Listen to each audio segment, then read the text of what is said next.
നമസ്കാരം. ഓം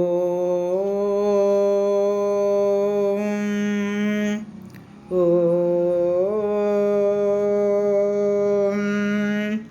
ഓം.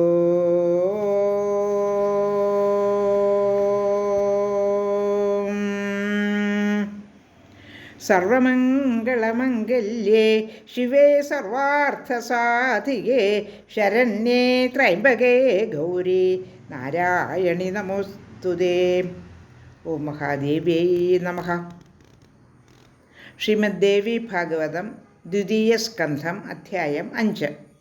ഈ അധ്യായത്തിൽ പ്രധാനമായി പ്രതിപാദിക്കുന്നത് ശന്തനുവും സത്യവതിയും തമ്മിലുള്ള വിവാഹമാണ്.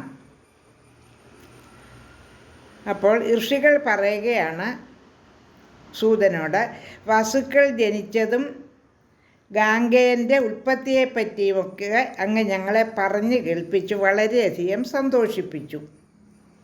ഇനിയിപ്പോൾ വ്യാസമാതാവും വളരെ സുന്ദരിയും ശുഭയുമായ സത്യവതിയെ ശന്തനുവിന് എങ്ങനെയാണ് വിവാഹം കഴിക്കാൻ സാധിച്ചത് എന്നും കൂടി പറഞ്ഞു കേൾപ്പിച്ചാൽ വളരെ സന്തോഷമായിരുന്നു എന്ന് ഋഷികൾ സൂതനോട് പറയുന്നു.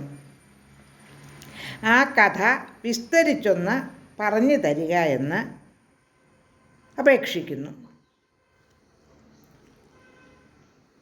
അപ്പോൾ സൂതൻ എന്താണ് മറുപടി പറയുന്നതെന്ന് നോക്കാം. സൂത ഉവാച. ശ്ലോകം 4.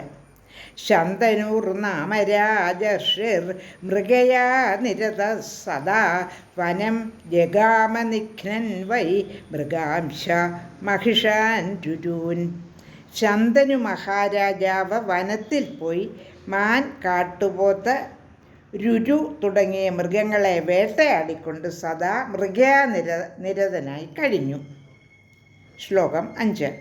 ചത്വാരീവതു വർഷാണി പുത്രേണ സഹ ഭൂപതിഃ രമമാണ സുഖം പ്രാപ കുമാരേണ യഥാഹരഃ. ശന്തനു മകനോടൊത്ത് ശിവൻ സുബ്രഹ്മണ്യനോടൊത്ത് എങ്ങനെയോ അതുപോലെ 4 വർഷം സസുഖം രമിച്ചു കഴിഞ്ഞു. ശ്ലോകം 6. ഏകദാ വിക്ഷിപൻ ബാണാൻ വിനിഘ്നൻ ഖഡ്ഗ സൂകരാൻ സ കഥാചിദ്വനം പ്രാപ്ത കാളിന്ദിം സരിതാം വരാം. അന്നൊരു ദിവസം വാൾപുലി, പന്നി തുടങ്ങിയ മൃഗങ്ങളെ ബാണങ്ങളെയ്തു വീഴ്ത്തിക്കൊണ്ട് കാളിന്തി നദിയുടെ കരയ്ക്കുള്ള വനത്തിൽ അദ്ദേഹം എത്തി. ശ്ലോകം 7. മഹീപതിരനിർദ്ദേശം ആജിഘ്രദ്ഗന്ധമുത്തമം തസ്യ പ്രഭവം അന്വിച്ഛൻ സഞ്ചചാര വനം തഥാ. അപ്പോൾ എവിടെ നിന്നെന്നറിയാൻ പാടില്ലാത്ത തരത്തിൽ ഒരു സുഗന്ധം അനുഭവിക്കാൻ ഇടവന്നതുകൊണ്ട് അതിൻ്റെ ഉത്ഭവസ്ഥാനം അന്വേഷിച്ച് കാട്ടിലൂടെ അദ്ദേഹം സഞ്ചരിച്ചു. ശ്ലോകം 8. ന മന്ദാരസ്യ ഗന്ധോയം മൃഗാരാഭിമദസ്യ ന ചമ്പകസ്യ ന മാലത്യ ന കേതക്യ മനോഹരഃ.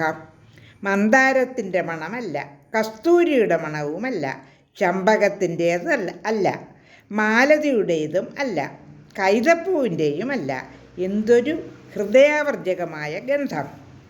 ശ്ലോകം 10. കുതോ യമേതി വായുർവൈ മമ ഘ്രാണവിമോഹനഃ. ഒരു വരിയേ ഉള്ളൂ ആ ശ്ലോകം. 9ാമത്തെ ശ്ലോകത്തിൻ്റെ അർത്ഥം, എൻ്റെ മൂക്കിനെ മതിപ്പിക്കുന്ന ഈ കാറ്റ് എവിടെ നിന്നാണ് വരുന്നത്? ശ്ലോകം 10. ഇതി സഞ്ചിന്യമാനോസൗ ബഭ്രാമ വനമണ്ഡലം മോഹിതോ ഗന്ധലോഭേന ശന്തനു പാവനാനുഗഃ. ഇങ്ങനെ ഓരോന്നാലോചിച്ചുകൊണ്ട് സുഗന്ധത്തിൽ ആഗ്രഹത്തോടെ കാറ്റിൻ്റെ വഴി പിടിച്ച് വനമാകെ ശന്തനു ചുറ്റിക്കറങ്ങി. ശ്ലോകം 11. സ ദദർശ നദീതീരെ സംസ്ഥിതാം ചാരുദർശനാം ശൃംഗാരസഹിതാം കാന്താം സുസ്ഥിതാം മലിനാംബരാം. കാഴ്ചയ്ക്ക് അഴകുള്ളവളും മലിന വസ്ത്രയും ശൃംഗാരലോലയുമായ ഒരു സുന്ദരി നദീതീരത്ത് നിൽക്കുന്നത് അദ്ദേഹം കണ്ടു. ശ്ലോകം 12. ദൃഷ്ട്വാ താമസിതാവാംഗിം വിസ്മിതഃ സ മഹീപതിഃ അസ്യാ ദേഹസ്യ ഗന്ധോയം ഇതി സംജാതനിശ്ചയഃ. ആ കരിനീല കണ്ണാളെ കണ്ട് രാജാവ് അത്ഭുതപ്പെട്ടു. ഇവളുടെ ശരീരത്തിൽ നിന്നുതിരുന്ന ഗന്ധമാണിതെന്ന് അദ്ദേഹത്തിന് ഉറപ്പായി. ശ്ലോകം 13. തദദ്ഭുതം രൂപമതീവ സുന്ദരം തഥൈവ ഗന്ധോ അഖിലലോകസമ്മതഃ പയച്ഛ ത്യാജ്ഞനവയൗവനം ശുഭം ദൃഷ്ടൈവ രാജ കില വിസ്മിതോഭവത്.